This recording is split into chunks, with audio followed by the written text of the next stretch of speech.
C'est samedi et comme tous les samedis, on va faire la paix. En plus, je suis revenue chez moi, j'ai travaillé toute la journée, c'est le bazar à la maison. C'est le moment parfait pour faire la paix. Faire la paix, c'est pas accepter la chose totalement et se résigner à se dire je changerai jamais la chose. Faire la paix, c'est accepter l'idée que pour le moment, la chose est là. Que pour le moment, il va falloir travailler pour changer la chose. Que pour le moment, quoi que tu fasses, c'est bloqué. Et que si tu changes pas la chose et que tu fais pas la paix avec, ça va rester stuck dans ton corps et ça va te bloquer dans tous les domaines de ta vie. Alors que si tu acceptes la chose, en faisant la paix avec, ça te soulage, ça te libère de la place dans ton cœur et t'es prêt à faire d'autres choses. En attendant que ça se débloque. Et aujourd'hui, j'ai envie qu'on fasse la paix avec le fait que, à partir de 25 ans, la vie change. À partir de 25 ans, ton corps va changer. Premier signe annonciateur que t'es plus une adolescente ou un adolescent. Je vais me concentrer principalement sur les filles, parce que moi-même, je suis une fille, donc je peux parler par expérience. Je vais avoir 29 ans en février. Ça veut dire que ça y est, je suis une vraie adulte. En tout cas, bientôt une vraie adulte, parce qu'il y a une étude qui a été faite que l'adolescence se termine vers 32 ans. Mais j'avais aussi lu que c'était à partir de 25 ans. Bref, pour moi, quand t'as 31 ans, t'es une adulte. Ton corps est à la forme la plus adulte possible. Et c'est ça. Il y a des changements, des choses qui changent. Et on va faire la paix avec ça pendant que je me démaquille, que je range ma maison, que je fais ma skincare, que je me mette au pyjama pour profiter de ma soirée. Quand je te dis que ton corps change, le premier truc qui me vient à l'esprit, c'est littéralement le poids. Tu vas grossir. Pas tout le monde. Mais la majorité des femmes, on va grossir. Ça se compte pas en dizaines de kilos des fois. Et ça, de toute manière, ça dépend de la taille que tu fais. Par exemple, moi, je fais 1m60. Ça veut dire que si je prends 4 kilos, je le vois. Par contre, une fille qui va être plus grande en taille, elle verra moins les 4 kilos. Bref, c'est pas irrémédiable. Tu vas grossir. Tu vas prendre quelques kilos. Tu vas peut-être grossir d'endroits que tu n'aurais jamais imaginé grossir. Par exemple, moi, j'ai grossi derrière le dos. J'aurais jamais cru. Et oui, je me sens mal avec mon corps parce que j'ai grossi et c'est un poids que j'ai jamais eu de ma vie. Donc c'est nouveau pour moi. C'est le temps que je m'habitue ou que je perds du poids. Et oui, ça peut te perturber du coup parce que t'es humaine en fait. C'est tout à fait normal, ton corps change. Mais c'est les hormones. C'est sain. J'avais vu sur internet parce que je me sentais trop mal quand je commençais à grossir. J'avais demandé à ChatGPT au début. Juste pour qu'il m'aiguille. Après, je fais mes propres recherches, je te promets. Je lui avais dit, je commence à grossir quand j'avais 28 ans. Est-ce que c'est normal ? Il m'a posé des questions, j'ai répondu. Il m'a dit, la majorité des femmes, elles grossissent à ce niveau-là parce qu'il y a les hormones qui rentrent en jeu. Surtout quand t'as jamais eu d'enfant, tes hormones, elles s'affolent un peu à cet âge-là. Et il m'a dit que c'était méga sain, en fait, c'était sain. C'est comme j'avais vu aussi, je complexais un moment parce que j'arrivais jamais à avoir le ventre plat. Mais ça, c'est vraiment un truc que je prenne du poids ou que j'en perde. J'ai jamais eu le ventre plat, j'ai toujours eu une petite brioche. Et j'avais demandé à ChatGPT, j'avais dit, ça me saoule. Est-ce qu'au moins c'est sain d'avoir ça ou est-ce que c'est un peu... Il m'avait dit, non, quand t'es une femme, c'est toujours bien d'avoir une petite brioche au niveau du ventre parce que ça protège tes trucs de femme, quoi, tes organes génitales, I don't know. Du coup, en vrai, tu te rends compte que c'est méga sain et que c'est pas une fatalité en soi. Par contre, faut changer son hygiène de vie, ça c'est sûr. Et j'ai vraiment, moi, personnellement, un gros problème avec le sommeil. Je gère mal mon sommeil. Tu me laisses 2 semaines à la maison sans activité, c'est fini, en fait, je fais des grosses nuits blanches. Également, il faut que tu fasses attention à ton alimentation. Mais ça a toujours été le cas, normalement. Tu aurais toujours dû faire attention à ton alimentation. Mais si tu fais juste un tout petit peu plus attention à ton alimentation. Tu vois, tous les tacos qu'on s'en fallait quand on était adolescent, quand on avait 20 ans, on pouvait manger n'importe quoi et tout. Comme ton métabolisme, il ralentit et que c'est plus difficile de perdre du poids, il faut faire un peu plus attention. En parallèle, comme tu perds de l'énergie, pas des masses, mais moi je suis hypersensible sur ça, je le vois, tu dois également compenser ton alimentation pour manger des aliments qui vont te donner un peu plus d'énergie. Donc au final, t'es carrément obligé de faire attention à ton alimentation. Puis comme je t'ai dit aussi, il y a les hormones qui nous jouent des tours. Ça veut dire que ça se compte pas uniquement que sur le poids. Ça vient dans ta santé mentale, comment tu vois, voilà, simple. Tu vois, quand t'étais adolescente, est-ce que t'as eu des moments vers 16 ans où t'étais vraiment triste et tout ? Et après, quand t'as grandi vers 20 ans, c'est un peu passé, t'es passé à autre chose. Là, j'ai l'impression que c'est un peu ça qui revient. Mais avec la maturité de l'âge adulte. Et quand tu fais attention à ce que tu manges, tu préserves ta santé mentale. Tu préserves ton niveau d'énergie, tu préserves ton bonheur, comment tu te sens. Il y avait une période où je pouvais plus manger de pâtes, je ne mangeais qu'une fois par semaine. Au début, parce que ça me faisait monter le diabète. Mais après, je me suis rendu compte en arrêtant d'en manger, que dès que je mangeais les pâtes dans la semaine, bah ça me rendait triste. Bah c'est exactement ça, c'est le pouvoir que l'alimentation a sur toi. Et il faut que tu fasses attention à ça, et je trouve que c'est encore plus important d'y faire attention quand tu commences à grandir. J'allais dire vieillir, je me suis retenue. Je ne suis pas vieille. Non, je suis pas vieille. Et au pire, si je suis vieille, ça fait quoi? Je vais me rincer la gueule, je reviens. Également aussi, quand t'as plus de 25 ans, ta peau, elle commence à changer. Ça, je pense sincèrement que c'est le plus difficile à accepter. Ça et le fait que les mains, elles vont changer. Le poids, on se dit on peut le contrôler. Et puis j'ai déjà vu des personnes de 55 ans qui continuaient d'aller nager régulièrement, qui faisaient du sport et tout. Et leur corps était vachement cool, même après avoir eu plusieurs enfants. Le corps, ça va. Je me dis, le corps, ça va et tout. Tranquille, c'est... Mais la peau... Les rides d'expression, c'est les rides que quand tu vas sourire ou quoi, tu vas avoir des petites traces. Et ça, tu peux les avoir hyper tôt et c'est génial. Moi, j'en ai, j'adore, c'est trop bien. Je suis quelqu'un d'heureux, donc forcément, j'ai des rides de bonheur, je suis tout le temps en train de sourire et tout. Mais il y a certaines rides, par exemple, sur le front et tout, j'ai jamais eu, je commence à avoir. Et ça, je le vis un peu mal. Pas par rapport à l'image, par rapport à me dire, c'est mon visage. J'ai toujours connu ce visage comme ça. Et là, ce visage, j'ai commencé à changer. Et j'ai l'impression qu'il me glisse entre les doigts.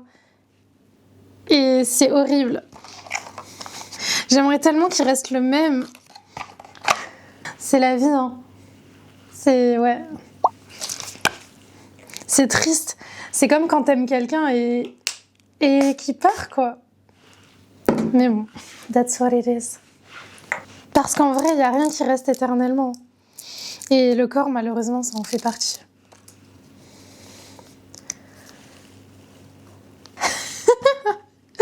Je me suis levée et j'ai fait super attention parce que la dernière fois que j'ai mis un patch point noir, je l'ai détruit. Ils ont dit humidifier.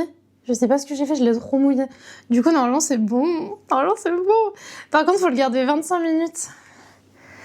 Et ouais, c'est la vie. Il y a des tips qui existent pour préserver sa peau et je considère que j'ai pas assez de connaissances en skincare pour bien savoir comment préserver ma peau. Et j'ai peur des produits qui s'infiltrent dans la peau. Il y a vraiment eu une hausse des cancers ces dernières années. Et pendant des années, j'ai évité de mettre des trucs sur ma peau, j'ai ralenti avec le make-up et tout. Là, je recommence à renouer avec le make-up. Mais la skincare, c'est beaucoup d'acides, de trucs, de lotions, des composés chimiques. Et je me dis, mais il y a trop d'informations. Je crois que je vais l'ajouter à mon Doha Board de 2026, devenir une master en skincare. Apprendre la skincare, comprendre la skincare. Parce que je t'avoue, pour le moment, ça me fait peur. Si toi, tu t'y connais bien en skincare, que t'as des conseils à me donner, go ahead. Je suis pas dans ce délire, je veux pas de rides, mais je veux juste quelque chose pour préserver un peu l'élasticité de ma peau. Petit à petit, essayer de prendre soin de ma peau, qui devient de plus en plus déshydratée. Ou comme les mains, par exemple. Je suis toujours obligée de mettre de la crème maintenant. Avant, j'avais jamais eu ce problème. Je travaillais en ménage. J'ai fait énormément de ménage. J'ai travaillé des saisons entières en ménage. J'avais pas besoin d'aller mettre de la crème après chaque journée de travail. Maintenant, je vais juste aux toilettes, je me lave les mains. Je suis obligée d'aller mettre de la crème tellement j'ai les mains sèches. Et ce dessèchement, je le lie entièrement au fait que ma peau, elle perd un peu de son collagène. Ouais. Faut faire la paix avec ça parce que c'est la vie. On va travailler dessus, on va faire du mieux qu'on peut pour essayer de garder un corps en bonne santé, une belle peau, mais on pourra pas tout contrôler. C'est normal. C'est comme les saisons qui passent. On est des arbres qui perdent un peu leurs feuilles. Et c'est comme ça. C'est quelle erreur de débutant d'enlever son patch, de parler devant la caméra et de se rendre compte que c'est pas allumé, c'est pas grave. Je suis pas spécialement convaincue, hein, tout à fait, I don't know, je suis un peu sceptique, je l'ai enlevé là. Je sens que mon nez est plus lisse, mon nez se sent mieux, mais je pense pas que je vais racheter. En tout cas, je vais tester d'autres marques en patch point noir, en patch purifiant du nez. Je vois pas spécialement d'effet. Également, quand tu vieillis, tu te rends compte que t'es un peu moins intransigeant avec les gens. Parce que par expérience, tu t'es fait arnaquer une fois, tu t'es fait arnaquer une deuxième fois et une troisième fois. Et au bout d'un moment, t'as appris les expériences des gens, quelqu'un t'a dit quelque chose, toi t'as entendu. Et ouais, tu gagnes en expérience en fait. Vraiment, tu gagnes en expérience. Donc t'es beaucoup moins naïf. Donc tu sais beaucoup mieux ce que tu veux faire de ta vie. Il y a des bons côtés à grandir. Il y a des bons côtés à passer la vingtaine, la 25 ans, les 30 ans. Parce qu'au final, t'es une meilleure personne si t'as travaillé toutes ces années sur toi-même. Tu sais où tu mets ton énergie et tu sais ce qui vaut pas ton énergie. Tu sais ce que tu vaux littéralement. Mais ça, c'est quand tu travailles. Hein. C'est pas quand tu restes comme ça, à te la couler douce, les années elles passent. Non, un changement, faut l'initier. Faut faire la cause pour que ça change. Mais au bout d'un moment, tu galères pendant toute la vingtaine, t'as l'impression que ça n'avance pas dans ta vie. Et un jour, t'as 30 ans et tu te dis « Ah ouais, mais en fait, j'ai fait grave du chemin. » C'est une dinguerie. Tu te retrouves face à des situations et tu ouvres les yeux. Tu te dis « Ah, cette personne, mais ça me rappelle ce que j'ai vécu il y a 7 ans dans tel endroit. C'est les mêmes patterns. C'est un peu la même personnalité. C'est les mêmes red flags. Je me sens également de la même manière. » Donc, pour moi, c'est la même situation. Et qu'est-ce qui s'est passé dans la situation d'avant ? Ça s'est mal terminé. Donc, pourquoi j'irai là, cette fois-ci ? Il n'y a aucune raison que j'y aille. Ça va mal se terminer encore. Et bam, t'esquives un truc qui aurait pu te faire du mal. Cette crème, elle me fait délirer parce qu'elle sent l'orange. Bouh, ça sent l'orange, c'est incroyable. J'aime bien. Franchement, j'aime bien cette crème. Ça change. Faut savoir que je pompe tellement les crèmes hydratantes qu'à chaque fois je change. Des fois j'en trouve une qui est bonne, je la teste pendant plusieurs mois, par exemple la Hydra Végétale de Yves Rocher, et d'un coup ma peau ne la supporte plus. Du coup je suis obligée de changer. J'attends quelques mois et une nouvelle crème arrive dans ma vie et ma peau se régénère, elle ne supportera plus celle-là non plus, et je vais repasser sur la Hydra Végétale et là comme de par magie, ma peau va adorer. C'est même pas la peine. C'est vraiment des fois on peut pas dire qu'un produit est bien ou un produit est mal, des fois c'est juste qu'à ce moment-là de ta vie, ta peau, elle veut pas de ce produit-là. Mais ça fait pas de ce produit-là en particulier un produit objectivement mauvais. Oh, j'avais trop envie de tester ça. J'ai pris un lip boost, parce que j'ai toujours les lèvres sèches. Au niveau de l'alimentation aussi, quand t'as plus de 25 ans, il y a des trucs que faut pas que tu t'affoles, parce qu'il y a des trucs que t'aimais bien avant que t'aimeras plus. C'est comme quand on est enfant, des fois on aime des gâteaux et en grandissant on n'aime plus. Ben là c'est pareil, je trouve que les goûts changent. Je sais pas exactement d'où ça vient, par contre je saurais pas te dire. C'est un truc du palais, pas du palais, I don't know. Je sais juste que y a des aliments que je pouvais pas me voir et que maintenant j'adore et je raffole. On est quoi maintenant ?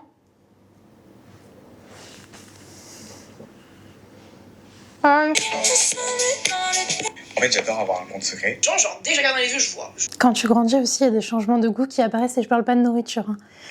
Tout ce que t'aimais quand t'étais jeune, quand tu te heal, que tu commences à être bien avec toi-même, que tu grandis, que t'acceptes, que tu grandis quoi, tout simplement, tu vas voir qu'il y a plein d'activités que t'aimais quand t'étais petit qui reviennent dans ta vie.